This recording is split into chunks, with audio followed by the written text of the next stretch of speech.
This is Jamey Boyum in Longview with Officer Brandon Thornton, and kind of an interesting vehicle right there behind you.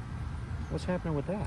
So this is the last of our Crown Vics that we've had on patrol for several years.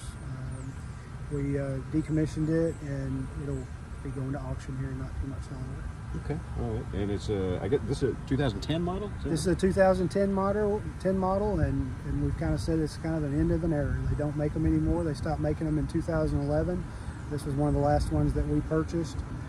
We've had it in patrol now for a while, and it served its purpose. Right. So yeah, like you said, going to auction. I guess when you guys first got this car, it wasn't a patrol unit, right?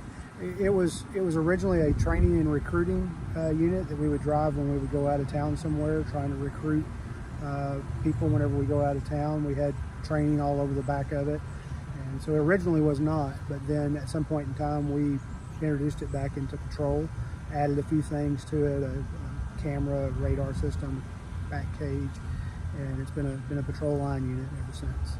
Okay, and this is the PI model, right? Police Interceptor model? This is the Police Interceptor model. Yeah, yes. Yeah, which I understand they made two different models, one for the general public and then one was kind of focused on law enforcement. Correct. It was an interceptor, Police Interceptor model. Yeah, a little tougher than the other cars. A little bit. Yeah, and I guess that's why it was so popular over the years? I believe that the popularity was just, one was the availability of it, and then two, you have a pretty good sized vehicle that had a V8 in it. You could get your prisoners in and out fairly easy, or people that you're having to transport in and out fairly easy.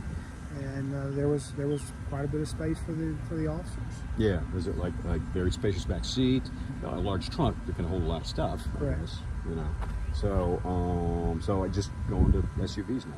We're going to SUVs. You'll see in the near future we're going toward. I think we'll have a Dodge Durango, a couple of Dodge Durangos in patrol, but we're going to SUVs now. Okay. So when do you know when its last cruise was? Because it's done now, I guess. Right? I believe its last week in patrol was either a week to 2 weeks ago. But yes, it's done. It was sitting out here waiting on us to take some pictures of it, and we've done that. And its next spot, we'll head out to our fleet maintenance area to get decommissioned. Okay. And but you still have a couple officers on the force that prefer these, right? We did. We do. We had a couple officers that they primarily drove it, and I think they may have not happy to see that it was leaving. Well, yeah, so, probably not. Now they got to get in the big boy car, right. Vehicle. But I mean, really, it's in pretty good shape. I took a look inside. It's a tough car. It's a tough car. Well, so yeah, it's kind of an end of an era. You see these things all over the time. I mean, DPS had them. All law enforcement agencies across the country had them. Mm-hmm. Into Canada, Mexico even. And so, yeah, just a very, very reliable, popular police unit that would last 100,000 miles. Mm-hmm. Yeah. Man, a few words. Thanks, Brandon. Mm-hmm. Appreciate it. We'll have more later on KLTV 7 News and KLTV.com. He's got stuff to do. It's police officer.